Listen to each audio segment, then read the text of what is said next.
He was sexually abused by a trusted teacher and then was shunned by his community as he tried to get justice. And Janine, the teen you're about to meet is the first sex abuse victim from New Square to ever seek justice from the courts. He told me that he has the ability to read the palm of my hands.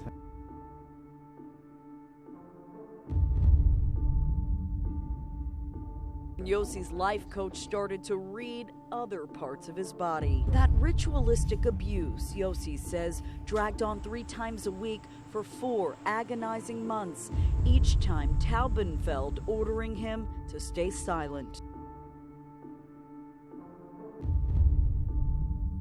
Digging deeper tonight, new concerns about an alleged epidemic of sex abuse being covered up in New York's ultra-Orthodox Hasidic Jewish community. A New York rabbi arrested in Beverly Hills, accused of molesting children in Brooklyn. Menachem Tewel, who also goes by the name Mendel Tevel, is a rabbi. During the last year, he's worked here at this Jewish center, JEM, in Beverly Hills, doing outreach work with children and teenagers. And Tuesday, he was arrested here on a warrant from New York, accusing him of 2 counts of criminal sexual acts and 1 count of sexual abuse. I was 7 times a victim of molestation, 7 separate molesters. Disturbing allegations are surfacing in a very unexpected place. For centuries, when a Jewish baby boy is born, the ancient ritual of circumcision is performed. But in some ultra-Orthodox communities, religious leaders known as moyals also engage in something controversial during the bris. In a practice known as metzitze bepeh, or just MBP, the moil actually uses his mouth to suck the blood from the infant's penis after he cuts off the foreskin. According to these documents we obtained from the State Health Department, Rabbi Yitzhak Fisher of Muncie has been tied to at least 3 herpes infections in babies, one of whom died back in 2004. In the olden days, you didn't have tubes. Now you can have tubes, so why not? The answer, as I thought about it, is that it's not as effective because the tube does not seal as well. It's not as pliable.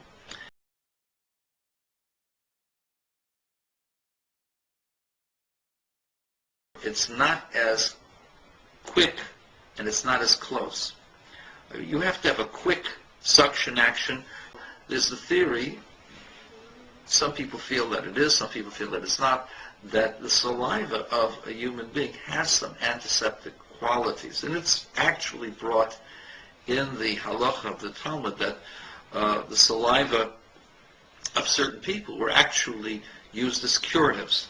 Saliva is not a bad thing. Saliva has elements of cleaning, of antiseptic elements within it. The suction process of the mouth is quicker, more pliable, and it's more exact and works much better. Not only is it a safe method, it's the safest method. Cantor Philip Sherman says he's performed more than 20,000 circumcisions, 6 just today.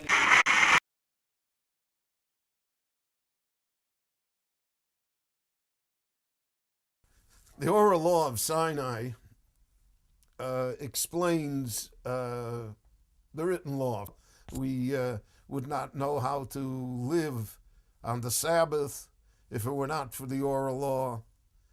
We would not know what the laws of the dietary laws of kashrut are if it were not for the oral law.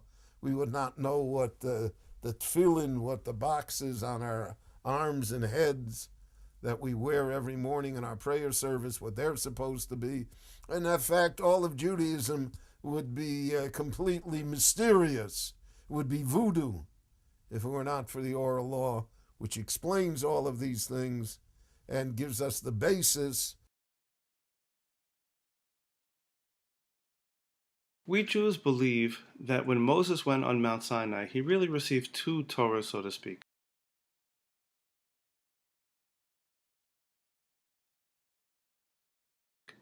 One is the written Torah that we know as the Chumash, or the 5 books of Moses, and the other was an oral Torah, or explanations of those 5 books and all the rules and regulations and understandings of Jewish life. So to understand the oral Torah, have to understand the ways in which the written Torah is, so to speak, incomplete. There are many things in the Torah which are left unclear, and we have many commentaries that we study with, which would help us to be able to understand what the text says.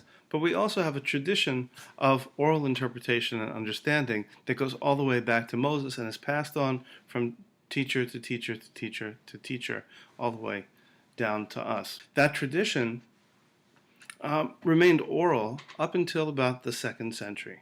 Once in the 2nd century, when the world began to be a little bit more unstable under Roman rule, the rabbis decided that it was time to start to write down the oral law.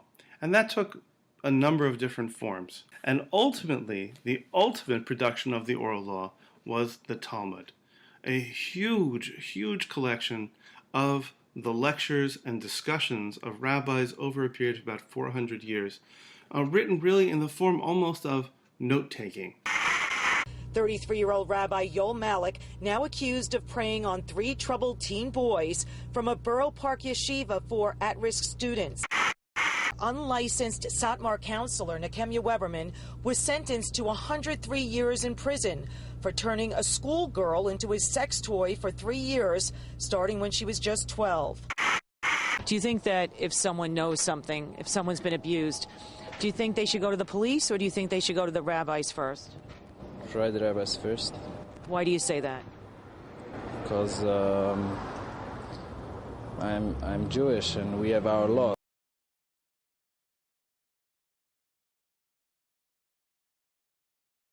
Here's another key piece to this puzzle. It says that they are excluded from adultery when they are committing adultery with their neighbor's wife, as long as she is a heathen.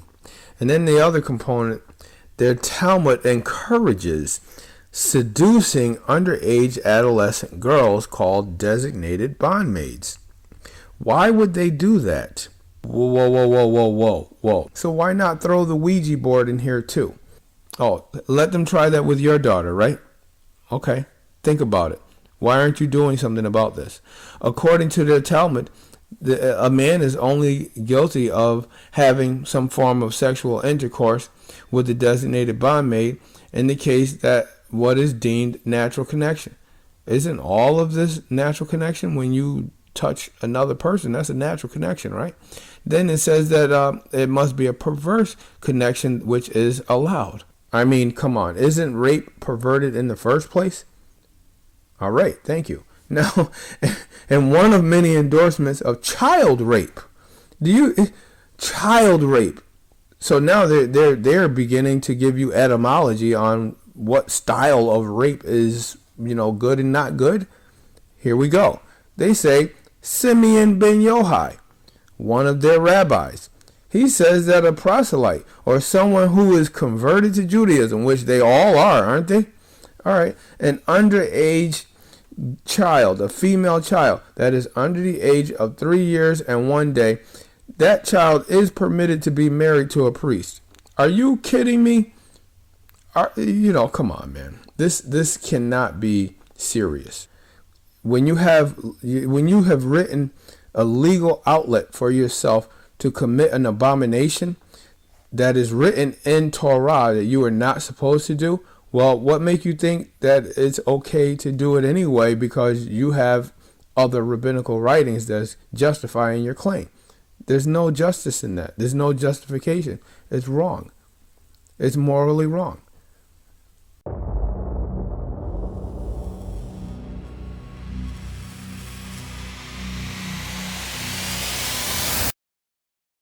I'm going to talk specifically today about the black culture. They do not know their history. That's one of the things that I know. And so you have to tell them their history